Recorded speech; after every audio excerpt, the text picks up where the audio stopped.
Hello my dear students. So today we will start new chapter, Human Health and Diseases. Okay. Now how you will define health? So it is the state of complete physical, mental and social well-being and are not merely an absence of disease or infirmity. So this is called health. Now what is immune system? The system which protect us from various infectious agents. That is called immune system. Now there is one more terminology, immunology. Now it is the science which deals with the study of immune system, immune responses to foreign substances and their role in resisting infection. So that comes under immunology. Now, most peculiar characteristics of immune systems are, first, it can differentiate between self and non-self bodies. Now, what is this self? Own body cells. And non-self means foreign molecules. So, immune system can easily differentiate between the self and non-self bodies. Okay, it also possesses immunological memory. So these are two main important characteristics of immune system. Okay. Now, there is one more term, antigen and antibodies. Now what is this antigen? Any foreign substance invading body and capable of stimulating an immune response is called antigen. Okay. Now antibodies, the protective chemicals produced by immune cells in response to antigen is called antibodies. So antigen is the foreign substance enter in our body and they are capable of stimulating the immune response. Now come to the immunity. Finally, what is immunity? The general ability of a body to recognize, neutralize or destroy and eliminate foreign substances or resist a particular infection or diseases is called immunity. So this is the general ability of the body. Now, types of immunity. There are two types, innate, inborn or non-specific immunity. Next is the acquired or adaptive or specific immunity.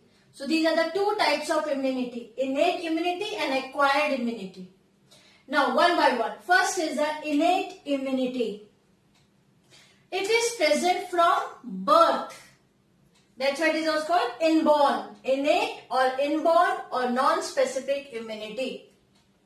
It does not depend on previous exposure to the foreign substances because from the birth only it is present in the individual. It is further of two types, external defense and internal defense. Now, under comes external defense. This comprises of physical and chemical barriers to the entry of pathogens into the blood. Now, here the physical and chemical barriers. Now, physical barriers are of two kinds, skin and mucous membrane. Now skin also help our body so that they will not allow any microbe or microorganisms to enter in our body. So skin is a protective covering, isn't it? Now mucous membrane secretes mucus and the coating of mucus on the epithelial lining of respiratory, gastrointestinal and urinogenital tract help in trapping the microbes. And they will not allow the microbes to enter in our body. Now this comes under the physical barrier, skin and mucous membrane. Now come to the chemical barrier. This is physical, now chemical barriers. Chemical barriers include chemicals secreted by skin and mucous membrane like skin secretion, saliva, tears, bile, gastrointestinal secretion, nasal secretion, cerumens, earwax, okay, vaginal secretion, etc. So these are the chemicals secreted by the skin and mucous membrane, and they will also act as a barrier. They will not allow the microorganisms to enter in our body. Fine. So this all comes under the external defense. Now internal defense. Now this internal defense is carried out by WBC, white blood cells, okay, macrophages, inflammatory responses, fever, interferons, and complement systems. Now what is this interferons? Various infected cell secretes proteins known as interferons. Now what they will do? Which protect, this interferons protect non-infected cell from further viral infection. So this is the role of interferons. Now, and this comes under the internal defense. So this is all about the innate immunity or inborn immunity. Now, after innate immunity, next is acquired immunity. Acquired or adaptive or specific immunity. Now, acquired immunity. The immunity that an individual acquires during lifetime. Unique features of acquired immunity are, first, specificity. The ability to differentiate various foreign molecules, and it is very much specific for each type of pathogens. Second, diversity. It can recognize a vast variety of diverse pathogens. Okay. Now the third quality of acquired immunity is discrimination between self and non-self bodies. So it can easily differentiate between the own body cells and the foreign molecules. And the last one is memory. So when the immune system encounters a specific pathogen for the first time, it generates immune response and eliminates the invader. The immune system retains the memory of this encounter. As a result, a second encounter with same pathogen bring about the quicker and stronger immune response. So these are the four important features of acquired immunity: specificity, diversity, discrimination between self and non-self molecules of the bodies, and memory. Okay. Now, types of acquired immunity. What are the types? Mainly, they are divided into two: active immunity and passive immunity. And further, active immunity again divides into two types: natural acquired active immunity, artificial acquired active immunity. And passive again also divided into two: natural acquired passive immunity and artificial acquired passive immunity. Fine. So first of all, we should know what is active immunity and what is passive immunity.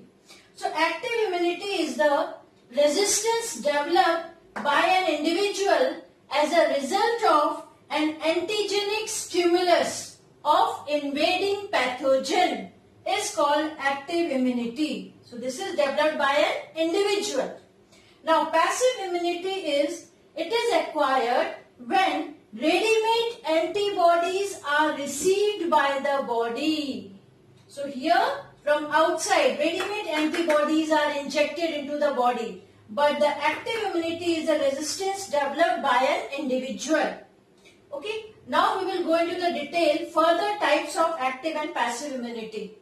Now active immunity, as I said, they are divided into two types: natural acquired active immunity and artificial acquired active immunity. Now here you can see. Now this one, natural acquired active immunity, this immunity acquired due to infection. It is developed after entry of pathogens in the body.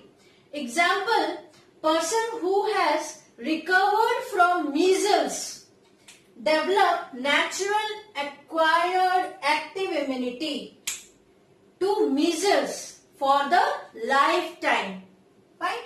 Now, artificial acquired active immunity. This immunity is acquired artificially by vaccination. It is actually with the help of the vaccination, means artificially we have to take. So it is introduced into the body to stimulate the formation of antibodies by the immune system. Example, polio vaccine.